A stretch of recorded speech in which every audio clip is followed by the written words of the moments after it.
All right, so the next segment that we're going to talk about is this elements of AAA, authentication, authorization, and accounting or accountability.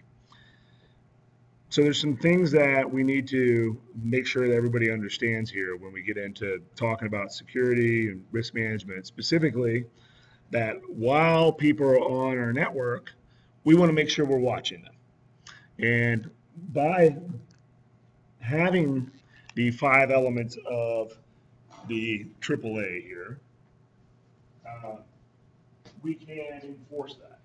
We want to know who that person is by usually giving a user ID to that person. So that would be the type of identification. The authentication would be the something you know, something you have, or something you are. We're also starting to see some new types of authentication come to life in the proximity, somewhere you are. So that is now being utilized as a proximity device. So I remember when I was at a company, we used to wear around our lanyard a Bluetooth enabled wireless authentication device where if you didn't do the three key salute, the control alt delete, you forgot to do that as you went away. And this is, I'm telling you, this is because not everybody uses CAC, where you pull the CAC out and it automatically will lock your system for you. Some people actually require you to do the control alt delete and don't use CAC. Most people do actually not use CAC. So based off of that, as you would walk away from your device, there was a 10-foot mark that if I was to walk away from my laptop here for 10 feet, the proximity device would automatically lock my system for me, which was kind of neat. But also based off of an XY coordinate, the geolocation, now we're starting to see proximity come into play.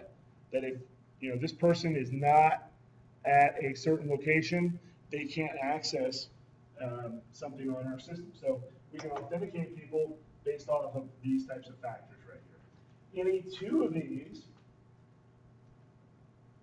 which is important for you, any two is what's called strong authentication. And you will see that on your exam. You will absolutely 100% see this on your exam. So after you've been authenticated to the system, now we can go and see what you've been authorized for. So maybe that's, certain folders on the system. Maybe that's certain applications, or maybe printers, various printers on the network. So it's based off of once you've been authenticated, what are you authorized to see? And then what we try to do is we try to make sure that we have non-repudiation intact by having this auditing events on the system. And by having auditing, we can see the who, what, where, when, how, and we can try to imply or deduce the why of that. So for any of you guys that are interested in more forensic analysis, the auditing and the accountability or the accounting of certain events happening would come into play. EC Council has a wonderful certification that's out there, wonderful certification called the CHFI, that if you're interested in it, come talk to me about it, but that's more of the forensics investigator approach, which shows you how to uncover some of the stuff that is considered dead on systems or latent on systems. In accountability, we can show specific, it's tightly coupled to auditing. We can show specific records of when people were authorized to maybe get access to certain things on the network.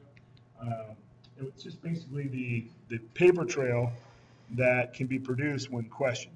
It's come up on whether or not somebody should have access to something. So keep that in mind whenever you're looking for the five elements of the AAA right here.